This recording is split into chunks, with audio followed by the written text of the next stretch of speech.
இங்க ஹீரோ அந்த பொண்ணை தப்பா நினைச்சதுக்கு அடுத்த நாளே போய் சாரி கேட்கறான். அந்த மாடுக்கு நான் ட்ரைனிங் தரேன்னு சொல்லிட்டு போறான். அப்ப கூட அந்த மாடை பார்க்காம விட்டுறான். அடுத்த நாள் கூட்டிட்டு வரும்போது தான் அந்த மாடை பார்க்கறான். பார்த்தா இவன் வளர்த்துட்டு இருக்க பாண்டிமுடி மாடு மாதிரியே இருக்கு. ஆனா அதை பத்திலாம் இந்த பொண்ணு கிட்ட எதுவுமே கேட்காம அந்த மாட்டுக்கு ட்ரைனிங் கொடுக்க ஆரம்பிச்சான். அதே டைம்ல ஹீரோவை போட்டு தள்ள ஒருத்தர் நிறைய பேர் கிட்ட கேட்டு பாக்குறாரு. ஆனா ஹீரோட போட்டோ பார்த்ததுமே யாருமே முடியாதுன்னு சொல்லிடுறாங்க.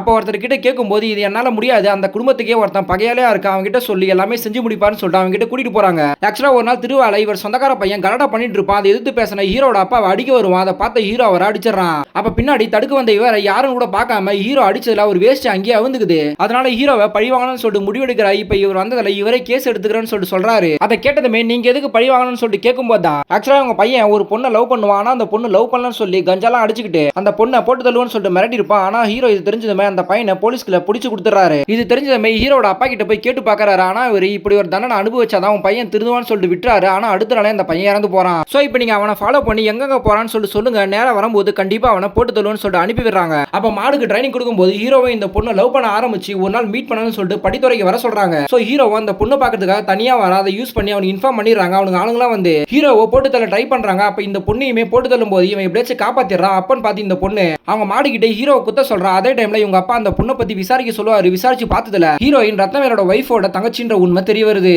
அது தெரிஞ்ச அவங்க அப்பா ஷாக்கா வராரு. அந்த டைம்ல இந்த மாடு முட்டி ஹீரோ குத்துப்பட்டு கீழே விழுந்துறான். இப்ப சீரியஸா ஹீரோவை ஹாஸ்பிட்டல் சேர்க்கறாங்க. ஆனா அவங்க ஃப்ரெண்டு இந்த பொண்ணுனால தான் இப்படி நடந்துச்சு சொல்லிட்டு அவங்க பொண்ணு வீட்டுல ஆளெல்லாம் கூட்டிட்டு போய் சண்டை போட்டு இருக்கா. அது தெரிஞ்ச ஹீரோட அப்பா அங்க வந்து கேட்கும்போது அந்த பொண்ணு கோவப்பட்டு உன்னோட பையன் என்னோட மாமாவை போட்டு தரலாம், அதனால தான் பழிவாங்க தான் அவன் கூட பழகின, இனிமே அவன் உயிரிடவே இருக்க மாட்டான்னு சொல்லிட்டு இருக்கும்போது உன்னோட மாமாவை பத்தி உண்மையை தெரியுமான்னு சொல்லிட்டு அவர் ஒரு ஸ்டோரி சொல்ல வராரு.